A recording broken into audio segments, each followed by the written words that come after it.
Captain Jake Morrison stood on the bridge of the UES Liberty and watched the stars through the wide window.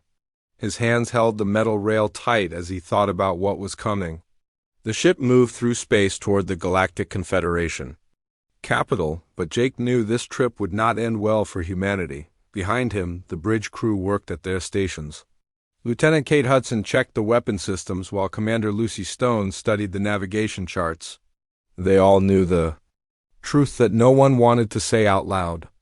Earth had sent them here to talk, but the aliens would never listen to humans. The way they listened to each other, the Confederation had ruled the galaxy for thousands of years. The reptilian Zarkani controlled their military and made most of the big decisions. When human ships first left the solar system 3 months ago, the aliens saw them as just another weak species to control or destroy. Human fusion drives were slow compared to alien engines. Human weapons were simple, kinetic projectiles, while the aliens used plasma cannons and energy shields. Ambassador Lisa Carter walked onto the bridge with tired eyes and a worried face. She had spent weeks trying to set up meetings with Confederation leaders. Most of them would not even talk to her. The few who did made it clear that humanity had only 2 choices: join the Confederation as a client species or face complete destruction. The final meeting is tomorrow, Lisa told Jake. General Thexvar will give us the Confederation's official response. Jake nodded but said nothing. He had met Thexvar once during the preliminary talks. The Zarkani general was 8 feet tall with dark green scales and yellow eyes that looked at humans like they were insects. When Thexvar spoke about human technology, he laughed in a way that made Jake's skin crawl. "Sir, we're getting a transmission from Earth," said Communications Officer Tony Kim. "President Walsh wants to speak with you and Ambassador Carter." The main screen flickered and showed President Don Walsh sitting in the White House Situation Room. Behind him stood Fleet Admiral Amy Rodriguez and Defense Secretary Paul Green. All 3 looked like they had not slept in days. "Jake, Lisa, I need your honest assessment," Walsh said. "Are we going to war?" Lisa spoke first. "Mr. President, they see us as primitives. General Thexvar called our ships flying scrap metal and said our weapons could not scratch their shields. They offered us client status, which means we become their servants forever." "And if we refuse?" asked Admiral Rodriguez. Jake stepped forward. "Then they send their fleet to Earth, 1,000 ships against our 12. They have weapons that can crack planets and shields that can stop anything we can throw at them. Defense." Secretary Green leaned forward. "Our tactical analysis shows the same thing. Dr. Helen Brooks ran every simulation she could think of. We lose in 72 hours every single time." President Walsh was quiet for a long moment. "There has to be something we can do, some advantage we have that they don't." "There might be one thing," said a new voice. Chief Engineer Tony Kim had been listening from his station. "Permission to speak, sir." "Go ahead, Tony," Jake said. "The aliens have better technology, but they think like conquerors. They want to win with minimal losses and keep their ships intact for the next war. They've never fought someone who was willing to lose everything." Admiral Rodriguez frowned. "What do you mean?" "I mean, we don't have to win, ma'am. We just have to make them pay such a high price that they think twice about fighting the next species who refuses to surrender." The room fell silent. Lisa stared at Tony with wide eyes. "You're talking about a suicide mission." "For the entire human race. I'm talking about survival," Tony replied. "Not just for us, but for every other species in this galaxy who might face the same choice someday. Someone has to show the Confederation that some things are worth dying for." President Walsh closed his eyes and rubbed his forehead. "How long do we have?" "The meeting with General Thexvar is tomorrow," Lisa said. "If we refuse their terms, their fleet will probably move within a week. Then we have a week to prepare," Walsh said. "Admiral Rodriguez, I want every ship we have ready for combat." "Mr. Green, start moving civilians to the underground shelters we built during the Cold War. If we're going to make a stand, we're going to do it right." The transmission ended and the bridge fell silent again. Jake looked around at his crew. These people had volunteered to serve on humanity's first deep space mission. They had signed up to explore the galaxy and make contact with alien civilizations. None of them had expected to become the last line of defense for their entire species. "Orders." "Sir?" asked Lucy Stone. Jake straightened his shoulders and turned toward the main screen. Tomorrow they would meet with General Vexvar one final time. The Zarkani would offer humanity slavery or extinction, and Jake would give them an answer that would echo across the galaxy. "We finish our mission," he said. "We deliver humanity's message to the Confederation, and then we go home and prepare for war." The UES Liberty continued its flight toward the alien capital, carrying 12 humans toward a meeting that would decide the fate of billions. Behind them, Earth prepared for a battle that every expert said they could not win. But sometimes the experts were wrong.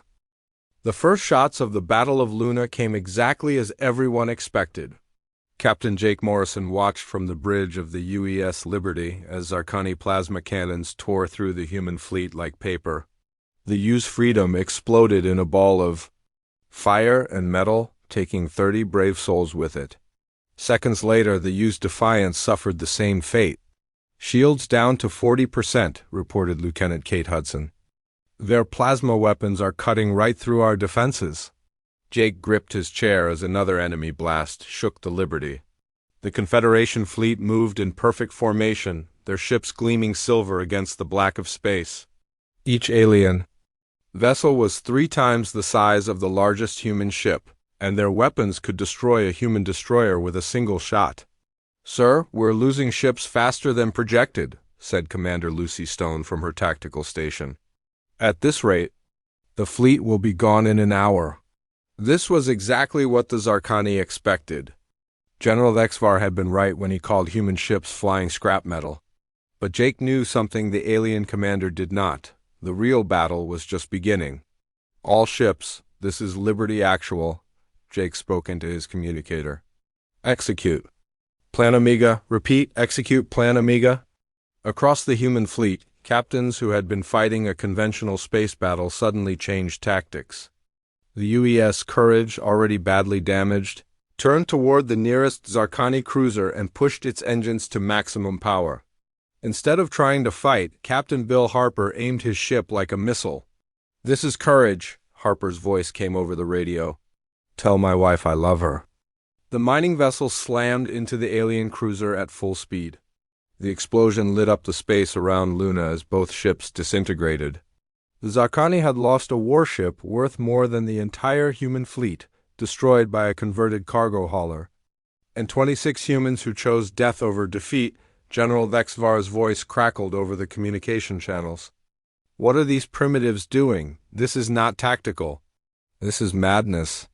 This is humanity," Jake replied before cutting the channel. More human ships followed the Courage's example. The mining vessel UES Prospector, commanded by Captain Rick Nash, charged toward a Zarkani destroyer. Nash kept his radio open as his ship accelerated, speaking calmly as death approached. "Tell them we chose this," Nash said. "Tell them humans don't surrender. Tell them we'll see them in hell." The Prospector struck the destroyer's bridge, killing the alien command crew instantly. The massive ship drifted powerless as emergency. Lights flickered across its hull, down on Earth. Dr. Emma Wells watched the battle from mission control in the underground bunker beneath Denver. She commanded a network of automated mining drones scattered throughout the asteroid belt. These machines had been built to harvest resources for Earth's growing space program. Now they served a different purpose. "Drone Squadron Alpha, you are authorized for weapons release," Emma spoke into her headset. "Target the Confederation supply ships." Hundreds of mining drones, each no bigger than a car, swarmed toward the alien fleet. The Zarkani point defense system shot down most of them. But the machines were too small and numerous to stop completely. When the drones reached their targets, they exploded with the force of nuclear weapons. The aliens had never faced an enemy that turned their entire civilization into weapons. Every human ship, every piece of equipment, every automated system had become part of the war effort. The Confederation found themselves fighting not just a fleet, but an entire solar system that refused to surrender. Commander Lucy Stone took control of a squadron of converted freight haulers. These ships had no weapons and barely qualified as military vessels, but they carried something the aliens did not expect. Each hauler was packed with mining explosives and piloted by volunteers who knew they would not survive the mission.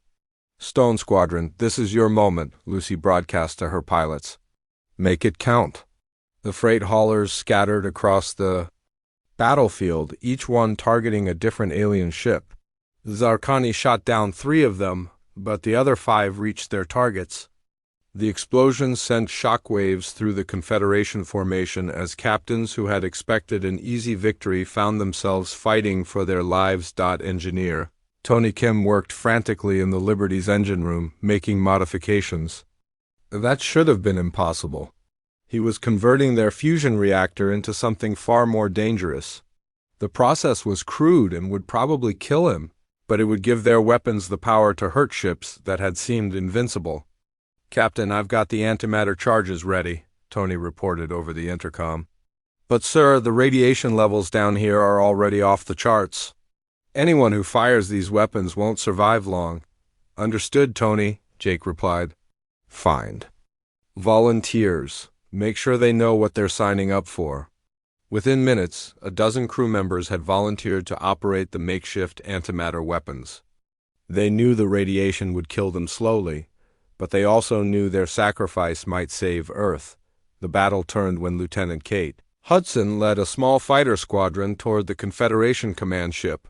The alien vessel was protected by layers of shields and hundreds of defense guns, but Hudson had studied the enemy formations and found a weakness. "Follow me through the debris field," she told her pilots. "Use the wreckage from the Freedom as cover."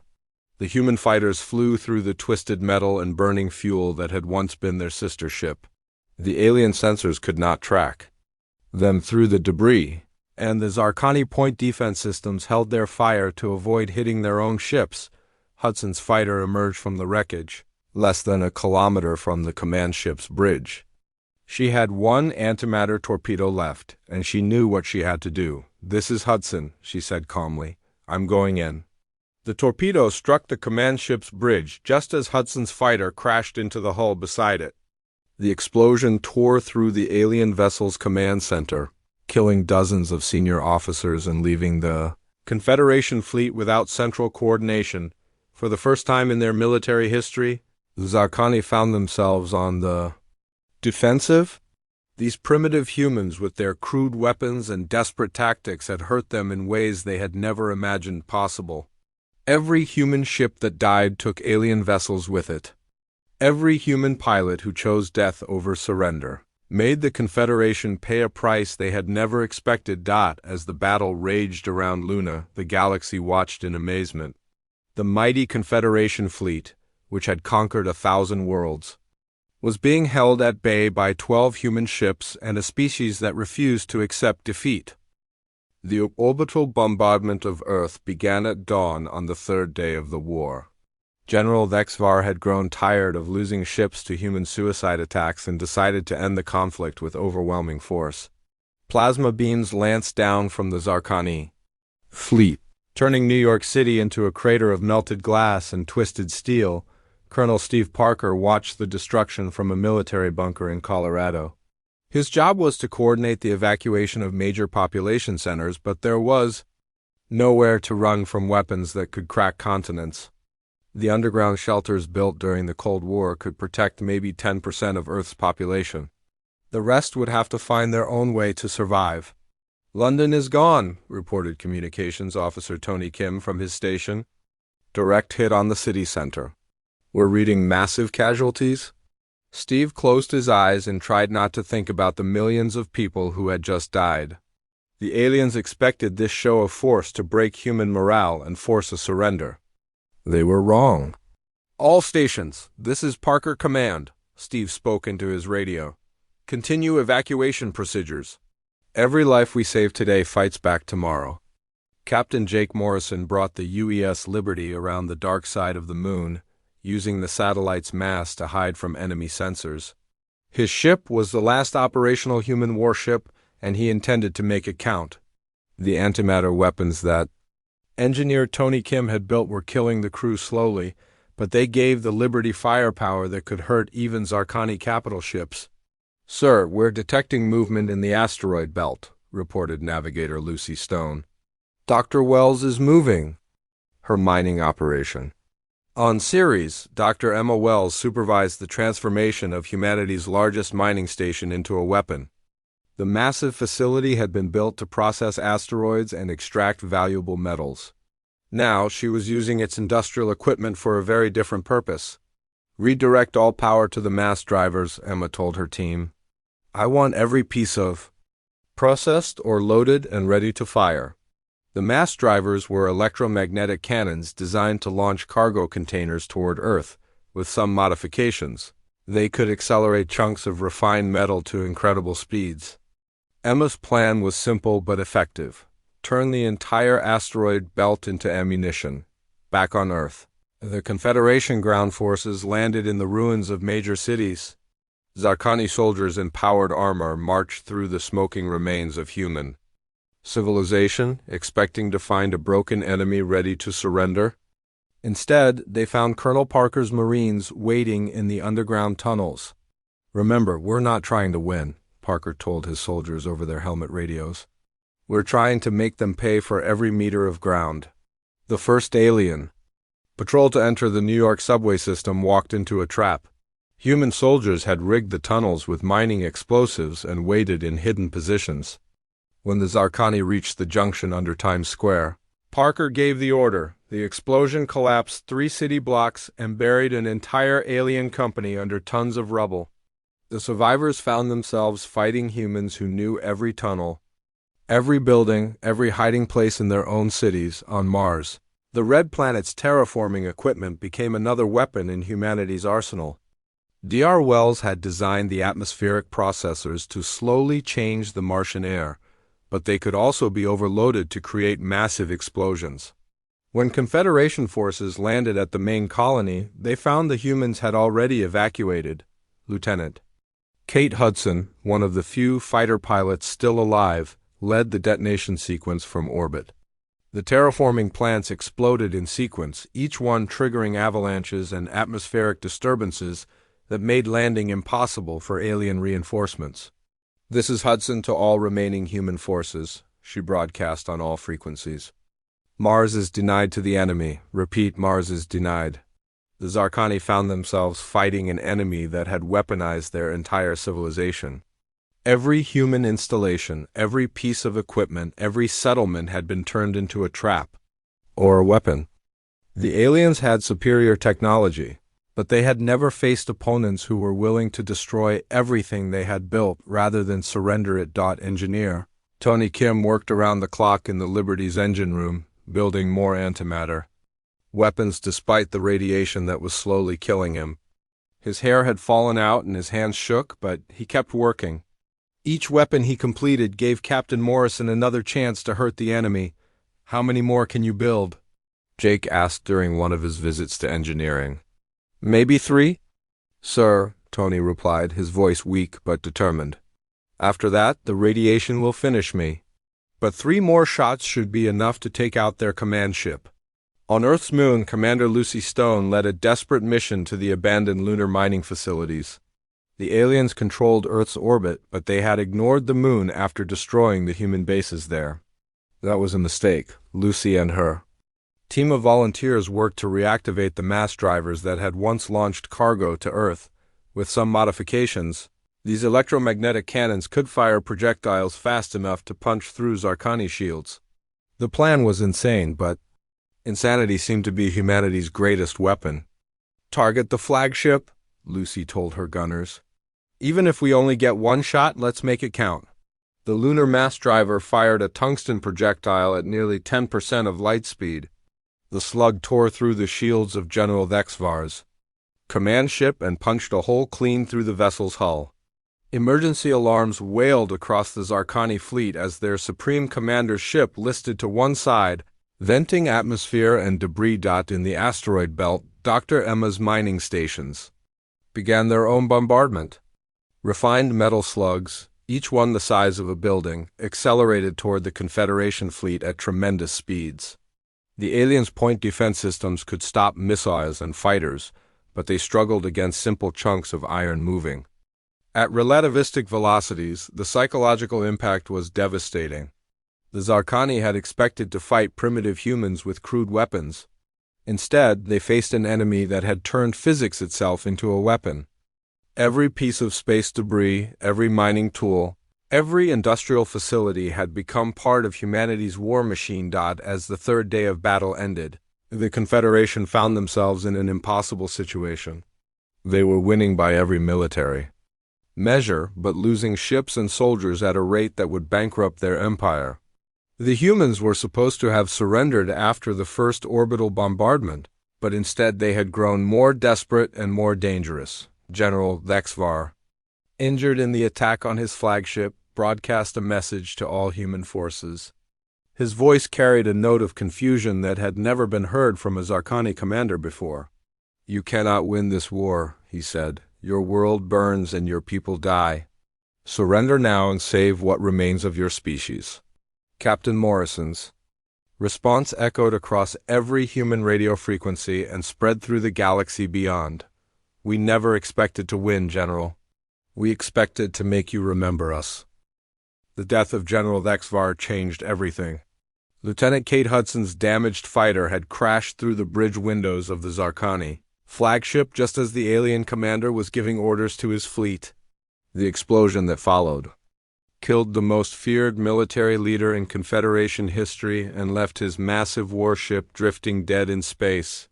For the first time in 1,000 years, a Zarkani Supreme Commander had died in battle against a lesser species. The psychological shock rippled through the alien fleet like a virus.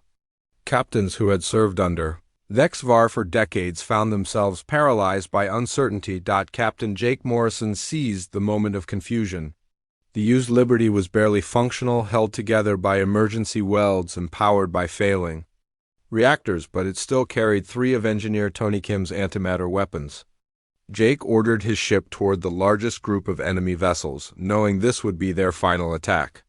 "All remaining human forces, this is Captain Morrison," he broadcast on all frequencies.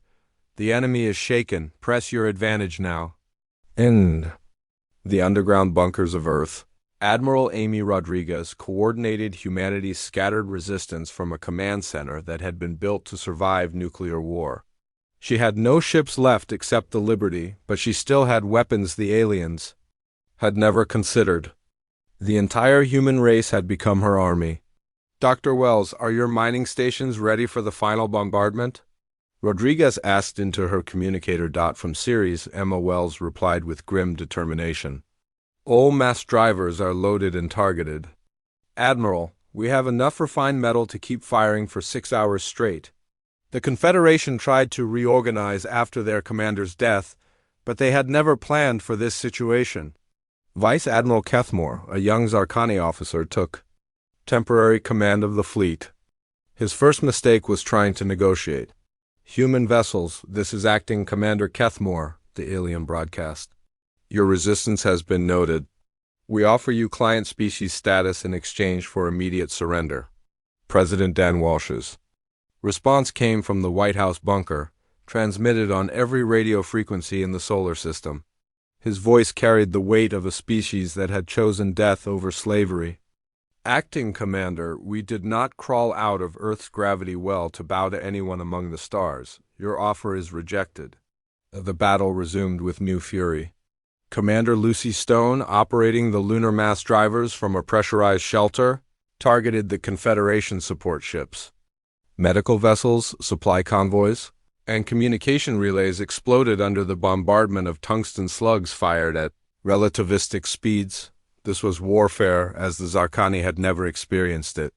Their military doctrine was based on overwhelming technological superiority and quick victories that minimized casualties. They had no protocols for fighting an enemy that targeted their infrastructure and support systems with suicidal determination. Engineer Tony Kim, dying slowly from radiation poisoning, made his final contribution to the war effort. Working alone in the Liberty's engine room, He overloaded the ship's fusion reactor to create a makeshift antimatter production facility. The process was killing him by the hour, but each antimatter charge he produced could destroy a Zarkani. Capital ship? Captain, I have one more weapon ready. Tony's voice came weakly over the intercom. But sir, the reactor is becoming unstable. We might want to consider evacuating the ship. Negative, Tony, Jake replied. We finish this mission first? On Mars, the few surviving colonists had turned the planet's entire industrial infrastructure into a trap. When the second wave of Confederation forces landed, they found the mining equipment had been converted into automated defense systems. Giant ore processors fired chunks of refined metal at any moving target, while atmospheric processing plants created toxic clouds that clogged alien air filters. The Zarkani discovered that conquering human space required fighting not just soldiers, but the very environment humans had modified. Every world, every station, every piece of equipment had been weaponized by a species that refused to surrender anything intact. Dr. Wells coordinated the asteroid belt's final assault from her fortified command center on Ceres. The mining stations had been firing continuously for 3 days, launching tons of processed metal at the enemy fleet. The alien shields could deflect energy weapons, but simple kinetic projectiles moving at tremendous speeds punched through their defenses like paper. All stations, concentrate fire on the enemy flagship replacement, Emma ordered. I want that ship gone. Vice Admiral Kethmore's new command vessel, a massive dreadnought that had survived a dozen wars, shuddered under the impact of hundreds of tungsten slugs. Its shields flickered and failed as the asteroid belt's industrial might focused on a single target. The psychological warfare was as effective as the physical attacks. Human radio broadcasts filled the communication channels with defiant messages from dying soldiers and civilians. Every transmission ended the same way. Tell them. We chose this. The Confederation's client species watched the battle with growing amazement. The aquatic Murthai and the insectoid Kethver had served the Zarkani for centuries, believing their overlords were invincible. Now they saw a primitive species with obsolete technology bringing the mighty Confederation fleet to its knees. On Europa, the ice-covered moon's research stations had been converted into missile production facilities. Dr. Helen Brooks, the tactical analyst who had predicted humanity's defeat, now coordinated the construction of simple rockets packed with nuclear warheads. The weapons were crude compared to alien technology, but they worked in environments where sophisticated systems failed. Launch all missiles, Brooks ordered as Confederation ships approached Jupiter's orbit. Target their engine sections. The nuclear barrage caught the alien fleet by surprise. Their energy shields were designed to deflect plasma weapons and particle beams, not primitive atomic explosives. The blasts disabled several ships and forced the others to retreat beyond Jupiter's radiation belt. Captain Morrison brought the Liberty into weapons range of the enemy command ship just as Tony Kim's final antimatter charge reached completion. The young engineer had died at his post, but his last weapon gave humanity one more chance to hurt their enemies. This is for Tony, Jake said quietly as he pressed the firing button. The antimatter torpedo struck the Zarkani dreadnought's main reactor. The explosion lit up the space around Earth as the massive alien vessel broke apart. Vice Admiral Kethmore died with his ship, leaving the Confederation fleet without effective leadership for the second time in 4 days. Admiral Rodriguez watched the tactical displays from her underground bunker as the enemy formation began to scatter. Individual Zarkani captains were making their own decisions now, and many of them were choosing to retreat rather than face more suicidal human attacks. All stations, the enemy is breaking formation, she announced. Continue targeting their support vessels. Make them pay for every meter of space. The Battle of Earth was entering its final phase, and humanity had achieved something no military expert thought possible. They were still losing the war, but they had proven that even the mightiest empire could bleed when faced with enemies who refused to surrender. The galaxy was watching, and the Confederation's reputation for invincibility was crumbling with every human ship that chose destruction over defeat. 4 months into the war, something happened that no one in the Confederation had planned for. The Murthai delegation arrived at the Zarkani Command Center on the outer edge of Earth's solar system, but they did not come to offer support, Ambassador.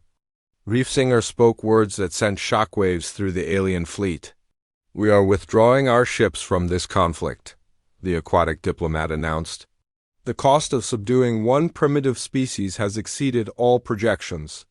Supreme Admiral Var Thek, who had replaced the dead General Thexvar, stared at the holographic image of the Murthai representative. In 1,000 years of Confederation rule, no client species had ever questioned a military operation. "You forget your place, Reefsinger," Varthek hissed. "The Confederation commands, and you obey." The Confederation promised quick victories and profitable expansion, the Murthai replied calmly. "Instead, we watch your finest ships destroyed by mining equipment and cargo haulers. Perhaps it is time to reconsider who truly commands in this galaxy." On Europa, Dr. Emma Wells intercepted these communications from her ice-covered research station. The facility had been designed to study Jupiter's radiation field, but Emma had converted it into a listening post that monitored alien transmissions across the solar system. "Admiral Rodriguez, you need to hear this," Emma broadcast to Earth. "The Confederation alliance is cracking." In her underground command bunker, Admiral Amy Rodriguez listened to the alien communications with growing amazement. The humans had been fighting for survival, but their desperate resistance was having effects far beyond the solar system. "Dr. Wells, are you certain about these translations?" Rodriguez asked. "Absolutely, Admiral," Emma replied. The Kethver Hive Collective is also questioning the cost of this war. They've lost 3 support fleets to our asteroid bombardments, and their queen is asking why they're fighting for Zarkani pride instead of Confederation profit. Captain Jake Morrison floated in the command center of what remained of the UES Liberty. The ship was more wreckage than vessel now, held together by emergency patches and powered by backup systems. Most of his crew was dead, but Jake and the survivors continued their mission. "Sir, we're detecting massive energy signatures near Jupiter," reported the ship's last functional sensor operator. "It looks like the aliens are having some kind of meeting." Jake studied the readings with tired eyes. The radiation from Tony Kim's antimatter weapons had poisoned him slowly, but he refused to die until humanity's message had been delivered to the galaxy. "Set course for the Jupiter system," he ordered. "If they're having a conference, they need to hear what we have to say." The Confederation leadership meeting was unlike any in their history. Representatives from a dozen client species argued openly about the wisdom of continuing the war against Earth. The Zarkani had called the gathering to demand more ships and soldiers, but instead they faced questions about their competence. "You promised us that primitive humans would surrender after the first bombardment," said Hivemind speaker for the Kethver. "Instead, their resistance grows stronger with each defeat. Our warriors die fighting opponents who should not exist." Supreme Admiral Var Thek's scaled fists clenched in frustration. "The humans are irrational. They fight beyond all logic and calculation." "Perhaps," said a new voice, "that is precisely why they are winning." Elder Council Singer of the Crystalline Veltar had remained silent throughout the meeting, but now his harmonic tones filled the chamber. The Veltar were the oldest species in the Confederation, and their words carried great weight. "For 1,000,000 years we have fought enemies who sought survival," Council Singer continued. "The humans do not fight to survive. They fight for something greater than themselves." Back on Earth, Colonel Steve Parker led the final evacuation of civilians from the planet's surface. The underground cities built during the Cold War now housed the remnants of human civilization. Every day brought new refugee convoys from the devastated surface cities. "How many today?" Parker asked his aide as another group of survivors entered the bunker complex. 3,000 from the Denver ruins," reported Lieutenant Sandra Hayes. "But sir, the radiation levels on the surface are getting worse. Dr. Kim's antimatter weapons created more fallout than we expected." Parker nodded grimly. Engineer Tony Kim had died to give humanity weapons that could hurt the aliens, but the cost was making Earth uninhabitable. It was a price the human race had chosen to pay. On Ceres, Dr. Wells received a transmission that changed everything. The message came from deep space beyond the range of any human equipment. It was broadcast on frequencies that only the most advanced civilizations could access. "Dr. Wells, this is Captain Morrison," the weak signal said. "I've intercepted alien communications that you need to hear. The Confederation alliance is falling apart." Emma listened in amazement as Jake played recordings of client species withdrawing from the war. The Murthai had recalled their fleets. The Kethva were demanding explanations from their Zarkani overlords. Even the loyal Veltar were questioning the wisdom of the campaign. "Emma, they've never faced an enemy like us," Jake's voice continued. "They don't understand fighting for principles instead of profit. That confusion is spreading through their entire empire." The breakthrough came when Captain Morrison's dying ship reached the Jupiter Conference. The Liberty was barely functional, leaking atmosphere and held together by emergency welds, but it still carried one of Tony Kim's antimatter weapons. "Confederation vessels, this is Captain Jake Morrison of the Terran Defense Force," he broadcast on all frequencies. "I have a message for your leadership." Supreme Admiral Vardek responded with typical Zarkani arrogance. "Surrender, primitive, and your death will be quick." "I'm not here to surrender," Jake replied. "I'm here to explain why you've already lost." The words confused the alien commander. By every measure, the Confederation was winning. Earth was devastated, the human fleet was destroyed, and the surviving population lived in underground shelters. How could a dying species claim victory? "You control superior technology," Jake continued, his voice growing weaker as radiation poisoning took its toll. "You have more ships, better weapons, larger armies. But you've forgotten something important." The communication channel fell silent, as alien commanders listened to the words of a human captain whose ship was falling apart around him. "You fight to preserve your empire," Jake said. "We fight to prove that some things matter more than survival. Your client species are watching this war, and they're learning that even the mighty Confederation can be brought to its knees by people who refuse to surrender their principles." The Liberty's final antimatter weapon detonated against the hull of the alien conference ship. Jake Morrison died with his vessel, but his message continued to spread across the galaxy. 3 more client species withdrew from the Confederation within days, and others began questioning orders they had followed without thought for centuries. Dr. Wells monitored the alien communications as the Confederation empire began to fracture. The war against humanity had cost them more than ships and soldiers. It had cost them the unquestioning loyalty of species who had served them for millennia. "Admiral Rodriguez," Emma broadcast to Earth, "I think we may have achieved something." "Impossible. We're still losing the war, but we've taught the galaxy that the Confederation can be defeated." The end came not with a final battle, but with a simple transmission. Supreme Admiral Vardek's message reached every human receiver in the solar system at exactly noon, Earth Standard Time. The words were delivered in broken English, as if the Zarkani commander was struggling with concepts his species had never needed to understand. "Human forces, this is Confederation Fleet Command." The alien's voice crackled through damaged speakers. "We are withdrawing our forces beyond the outer planets. This system is declared a restricted zone in the underground command bunker beneath." Denver, Admiral Amy Rodriguez stared at the communication console in disbelief. Around her, the surviving staff members sat in stunned silence. After 4 months of desperate fighting, the impossible had happened. "Ma'am," whispered Communications Officer Sandra Hayes, "does this mean we won?" Rodriguez looked around the bunker, at the faces of people who had given everything for their species' survival. The cost had been terrible.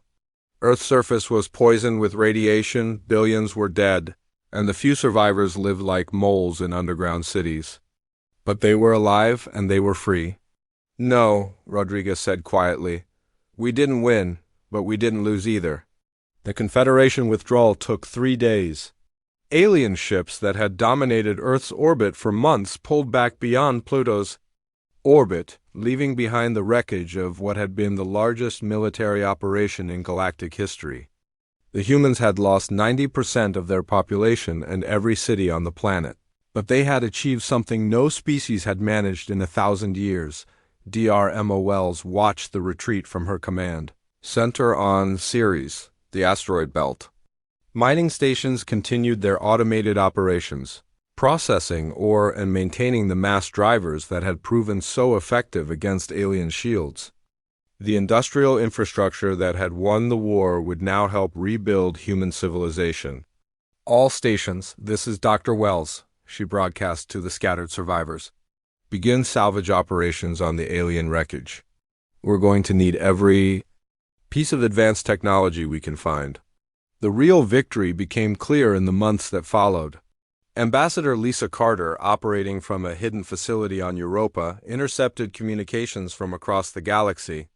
The Confederation's client species were not just questioning their orders anymore. They were declaring independence. The Murthai Collective announced their withdrawal from the Confederation on the first anniversary of the Battle of Luna. Their holographic message reached every inhabited system in the galaxy, delivered by ships that no longer flew Confederation colors. We have served the Zarkani Empire for 800 years, Ambassador Reefsinger declared. In that time, we believe their power made them worthy of our loyalty. The humans of Earth have shown us that true strength comes not from technology, but from the willingness to sacrifice everything for freedom. The HFY followed within weeks. Their insectoid queen, speaking through 1,000 warrior drones, delivered an even more pointed message to the Zarkani leadership. You told the U.S. that resistance was futile, that your empire was eternal. The hive mind spoke in unison. A single world of primitives has proven you wrong. If humans with fusion drives and kinetic weapons can defy you, then so can we. President Don Walsh addressed the survivors of humanity from his bunker beneath Washington. The man who had led Earth through its darkest hour looked older than his years, but his voice carried the weight of a species that had earned its place among the stars. We paid a price that no victory could justify, Walsh said. His words transmitted to underground cities across the solar system. But we've proven something that will echo through history. Freedom is not a gift to be granted by those in power. It's a right to be defended by those who refuse to surrender it. The galaxy began to change in ways the Confederation had never imagined. Species that had served the Zarkani for centuries started forming their own alliances. The Veltar crystalline councils reached out to former enemies, offering trade agreements and mutual defense pacts. Even the warlike Torden began questioning whether conquest was preferable to cooperation. Colonel Steve Parker led the first expedition to Earth's surface since the war ended. The radiation levels were slowly decreasing, and some areas might be habitable again within a few decades. It would take generations to rebuild, but humanity had survived its trial by fire. Sir, we're picking up signals from other star systems, reported his aide as they surveyed the ruins of New York. Dr. Wells thinks they might be from other species that are fighting for independence. Parker smiled for the first time in months. Then maybe our sacrifice meant something after all. On a converted mining station in the asteroid belt, Dr. Wells established humanity's first diplomatic outpost.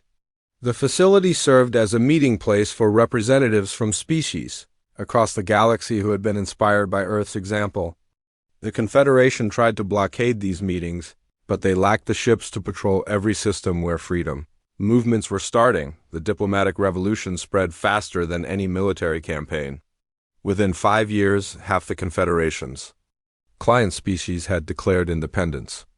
The Zarkani Empire, which had ruled the galaxy for millennia, found itself controlling only a fraction of its former territory. Ambassador Carter negotiated humanity's first alliance with the Free Worlds Coalition, a group of species that had broken away from Confederation rule.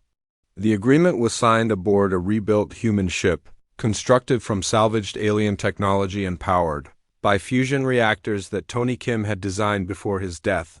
The ceremony was broadcast across the galaxy, showing representatives from a dozen species standing together as equals. At the center of the group stood the human delegation, scarred survivors of a war that had changed everything. Today we proved that the galaxy belongs to all its children, Carter said as she signed the Alliance Treaty. Not just to those with the biggest guns or the oldest empires.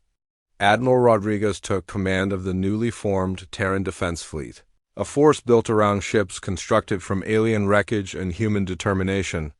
The fleet's mission was not conquest but protection of any species willing to stand against tyranny. The first test came when the Zarkani tried to retake the Murthai homeworld. Human ships, still crude compared to alien technology, but crewed by people who had learned that courage could overcome superior firepower, joined the defense fleet. The battle was brief, ending with the Confederation forces retreating rather than face another costly victory. The war had taught the galaxy a lesson that would reshape civilization among the stars. Technology and numbers mattered less than the willingness to fight for principles. The Confederation's empire of fear had been broken by a single world of humans who chose death over slavery. In the rebuilt city of New Denver, built in the caverns. Beneath the irradiated surface, President Walsh delivered his final address before retiring. His words were carried to every human settlement in the solar system and broadcast to allied worlds across the galaxy. "We were supposed to lose," he said simply. Every expert, every computer simulation, every tactical analysis said we couldn't win. They were right, we didn't win. But we didn't lose either, and sometimes that's enough. The legacy of the battle of Earth spread through the galaxy like ripples in a pond. Species that had never considered rebellion began questioning their overlords. Empires that had seemed eternal found themselves facing enemies who fought not for conquest, but for the simple right to be free. Humanity took its place among the stars not as conquerors, but as the species that had reminded the galaxy what freedom truly meant. They had paid a terrible price for that lesson, but their sacrifice had broken chains that had bound civilizations for millennia. The Confederation still existed, but it ruled through negotiation rather than force. The galaxy had learned that some things were worth dying for, and that lesson had changed everything.